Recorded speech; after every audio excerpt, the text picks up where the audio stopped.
Now, for a bigger insight to life in Ukraine, let's actually cross live to the Vinnytsia region, where we are joined by Ukrainian resident Mila. Mila, many thanks for joining us. Can you tell us what the situation is like in the region where you are right now? Hello. Yes, today it's quite calm. We had a few air alarms during the day, and as you see, I'm in darkness a bit because in the evening we have a law to turn off the lights because like missiles can target some places where they can see it. It can be a sign of attack, you know, so that's the reason we are in the dark. And yesterday, almost every 30 minutes we had missiles alarm. It's still scary, you know, a lot of people wounded, and we don't have a lot of food supply, and the gasoline stations around are empty, and you can see a lot of military people around with the weapons, but Vinnytsia region is still under control of Ukraine, and we are like praying for good, you know, because we are very scared, because all what is going on right now, it's even worse than in any horror movie. We have never read about this even on the books about Second World War. It's really terrible, and it's unbelievable, you know.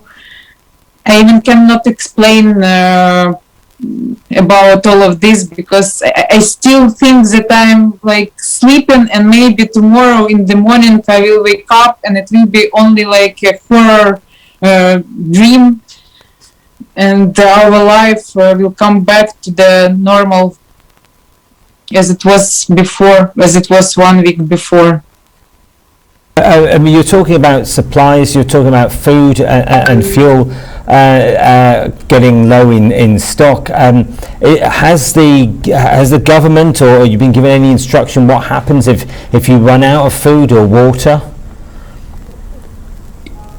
I hope it will not happen, and I still like pray that like maybe they will have agreement between Ukraine and Russia about something. I really believe that people, and I'm pretty sure that no one in Ukraine doesn't want to be under control of Russia, but about food supply, we still like have Moldova border, Romania, and like Poland, Slovakia, and maybe people can help us. Like for now, it's not a problem, but it's more complicated than it was like week before war. Over 1 million people have left Ukraine to go to bordering countries. Do you know anybody that's left? Have you personally thought about leaving, or are you happy, feel that you want to stay in Ukraine and almost help defend the country? First of all, like I don't want to leave because my parents are still in Ukraine. They are near Vinnytsia, they are near Kiev. They are not so far from Kiev.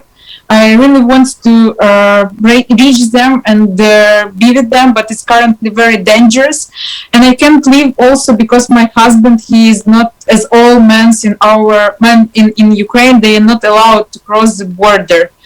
So I prefer to stay here and help my people around, and in case of anybody need help, like volunteering, any type of help, I will try to support people around. But of course, if the situation will be more dangerous, like for women, or we will not have any place to stay, probably I will try to do my best to escape, because you know, it's very dangerous right now. Well, Mila, sadly we're going to have to leave it right there, but thank you ever so much for your time, and we wish you and all your family and your country to remain safe, and we hope that this gets sorted very, very soon. But thank you very much for your time.